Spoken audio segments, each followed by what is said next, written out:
അസ്സലാമു ഫ്രണ്ട്സ്. ഇന്ന് ഞാൻ നിങ്ങളായിട്ട് ഷെയർ ചെയ്യുന്നത് നല്ല ടേസ്റ്റി ആയിട്ടുള്ള മട്ടൻ ബിരിയാണിയുടെ റെസിപ്പിയാണ്. ഇതിൽ നമ്മൾ ഒരുപാട് കാര്യങ്ങൾ ചെയ്യുന്നുണ്ട്. അതുകൊണ്ട് തന്നെ കല്യാണ ബിരിയാണിയുടെ അതേ ടേസ്റ്റിലാണ് നമ്മളിത് ചെയ്തെടുക്കുന്നത്. അപ്പോൾ ഈ ഒരു മട്ടൻ ബിരിയാണി എങ്ങനെ റെഡിയാക്കി എടുക്കുന്നത് നോക്കിയാലോ. ആദ്യം തന്നെ ഞാനിവിടെ ഒരു 3/4 കിലോ മട്ടൻ എടുത്തിട്ടുണ്ട്. അതൊന്ന് കഴുകി കഷ്ണങ്ങളാക്കി ഇത് കുക്കറിലേക്ക് ഇട്ട് കൊടുക്കുന്നുണ്ട്. നമ്മളിത് കുക്കറിലാണെന്ന് വേവിച്ചെടുക്കുന്നത്. ഇനി ഇതിലേക്ക് 1 ടേബിൾ സ്പൂൺ ഇഞ്ചി വെളുത്തുള്ളി ചതച്ച് ചേർക്കുന്നുണ്ട്. അതുപോലെ തന്നെ ആവശ്യത്തിനുള്ള ഉപ്പ് ചേർക്കുന്നുണ്ട്. ഇനി ഒരു 1/2 ടീസ്പൂൺ മഞ്ഞൾപ്പൊടിയും കൂടെ ചേർത്തിട്ട് നമുക്കിത് നന്നായിട്ടൊന്ന് മിക്സ് ചെയ്തെടുക്കാം. ഇതിലേക്ക് നമ്മൾ വെള്ളമൊന്നും ചേർക്കേണ്ട ആവശ്യമില്ല, ഇറച്ചിയിൽ നിന്ന് തന്നെ വെള്ളം ഉണ്ടാവും. നന്നായിട്ടൊന്ന് മിക്സ് ചെയ്തിട്ട് നമുക്ക് കുക്കർ അടച്ച് വെച്ചിട്ട് ഒരു 3/4 വേവാകുന്നവരെ ഒന്ന് വേവിച്ചെടുക്കാം. മുഴുവനായിട്ട് വേവിക്കേണ്ട ആവശ്യമില്ല, നമുക്ക് മസാലയിൽ ഇട്ടിട്ട് ബാക്കി വേവിച്ചെടുക്കാനുള്ളതാണ്. അപ്പോൾ ഇത് വേവുന്ന സമയം കൊണ്ട് നമുക്ക് ഇതിലേക്കുള്ള മസാല റെഡിയാക്കി എടുക്കുക. ഒരു പാത്രം വെച്ചിട്ടുണ്ട്, അതിലേക്ക് കുറച്ച് ഓയിൽ ഒഴിക്കുന്നുണ്ട്. ഓയിലിന് പകരം നിങ്ങൾക്ക് നെയ്യ് വേണമെങ്കിൽ എടുക്കാം. ഈ ഒരു ബിരിയാണിയുടെ പ്രത്യേകത എന്ന് പറഞ്ഞാൽ നമ്മൾ ഉള്ളി ഫ്രൈ ചെയ്തിട്ടല്ല ഇത് ഉണ്ടാക്കുന്നത് കേട്ടോ. ഉള്ളി പൊരിച്ചെടുക്കുന്നില്ല. ഇനി ഇതിലേക്ക് കുറച്ച് കറിവേപ്പില ഇട്ട് കൊടുക്കുന്നുണ്ട്. കറിവേപ്പിലക്ക് പ്രത്യേകിച്ച് അളവൊന്നുമില്ല. പിന്നെ കുറച്ച് പച്ചമുളകും കൂടെ ചേർക്കുന്നുണ്ട്. പച്ചമുളക് നിങ്ങളുടെ എരിവിന് ആവശ്യമായിട്ടുള്ളത് ചേർക്കുക. എന്നിട്ട് നമുക്കിതിലേക്ക് 1 ടേബിൾ സ്പൂൺ ഇഞ്ചി വെളുത്തുള്ളി ചതച്ചത് വീണ്ടും നമ്മൾ ചേർത്തിട്ടുണ്ട്.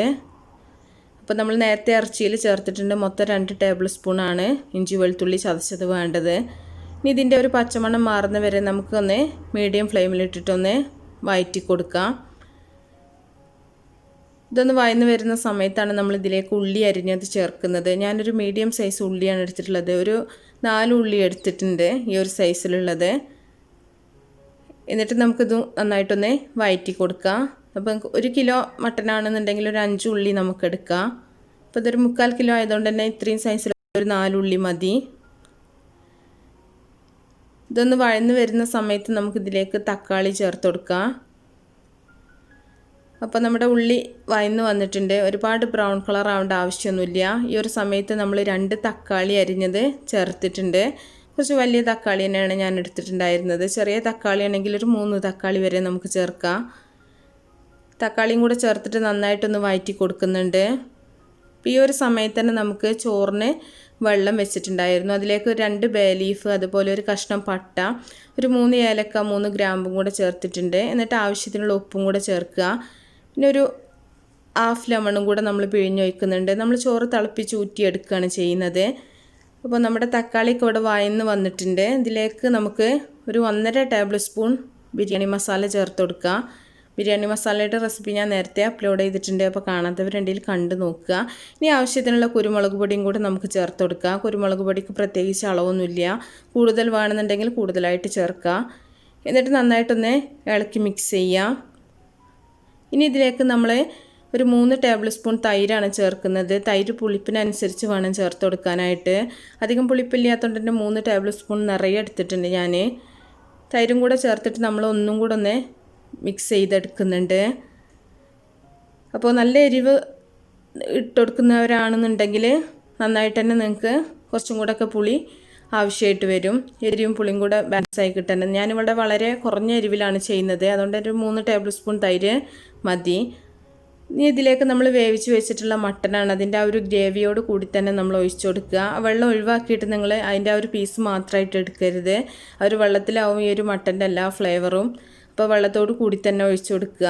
എന്നിട്ട് നന്നായിട്ടൊന്ന് ഇളക്കി മിക്സ് ചെയ്യുക. ഈ സമയത്ത് നിങ്ങൾ ഉപ്പൊക്കെ നോക്കുക. ഇല്ലയെന്നുണ്ടെങ്കിൽ നമുക്ക് ആവശ്യത്തിനുള്ള ഉപ്പ് ചേർത്ത് കൊടുക്കുക. അപ്പോൾ മട്ടൻ കഴിച്ച സമയത്ത് നമ്മൾ ഉപ്പിട്ടിട്ടുണ്ടായിരുന്നു. അപ്പം ഉപ്പൊക്കെ നിങ്ങൾ നോക്കിയിട്ട് ചേർക്കുക കേട്ടോ. അപ്പോൾ ഇതൊന്ന് മസാലയൊക്കെ ഒന്ന് റെഡിയായി വരുന്ന സമയത്ത് നമ്മൾ മല്ലിയില പുതിനയില അരിഞ്ഞതും കൂടെ ചേർത്ത് കൊടുക്കുന്നുണ്ട്. അതിന് പ്രത്യേകിച്ച് അളവില്ല, നമ്മളൊരു കൈപ്പിടിക്ക് അങ്ങോട്ട് ചേർത്തിട്ടുള്ളതാണ്. അപ്പോൾ ഈ ഒരു സമയത്ത് നമ്മുടെ അരിയൊക്കെ ഇട്ട് തിളച്ച് വന്നിട്ടുണ്ടായിരുന്നു. അപ്പോൾ അതിലേക്ക് നമ്മൾ കുറച്ച് ഓയിൽ ഒഴിക്കുന്നുണ്ട്. തിളച്ച് വരുന്ന സമയത്ത് നമ്മൾ ഓയിൽ ഒഴിക്കുകയാണെന്നുണ്ടെങ്കിൽ ചോറ് നല്ല സോഫ്റ്റ് ആയിരിക്കും.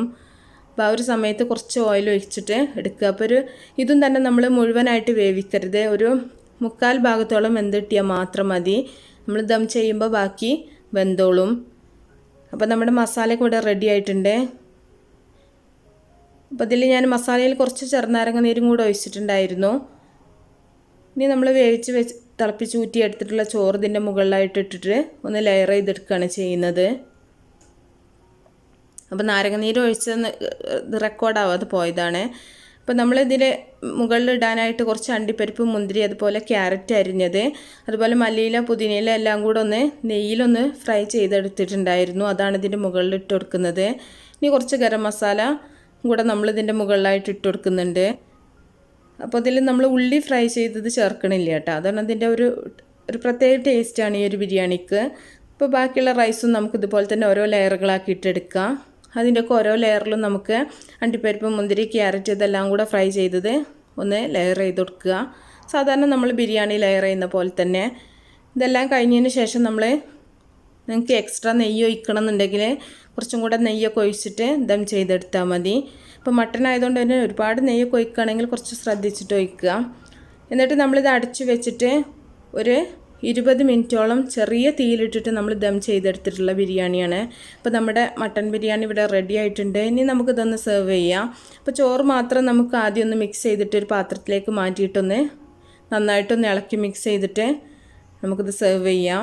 നമ്മൾ ആ പാത്രത്തിൽ ഇട്ടിട്ട് ഒന്ന് ഇളക്കി എടുക്കുകയാണെന്നുണ്ടെങ്കിൽ കുറച്ച് ബുദ്ധിമുട്ടായിരിക്കും. അതുകൊണ്ട് ചോറൊന്ന് മാറ്റിയിട്ടൊന്ന് മിക്സ് ചെയ്തെടുത്താൽ മതി. അപ്പോൾ നല്ല ടേസ്റ്റി ആയിട്ടുള്ള മട്ടൻ ബിരിയാണിയാണ്. എല്ലാവരും ഉണ്ടാക്കി നോക്കുക. ഇഷ്ടപ്പെട്ടാൽ ലൈക്ക് ചെയ്യാനും ഷെയർ ചെയ്യാനും നിങ്ങൾ മറക്കരുത്.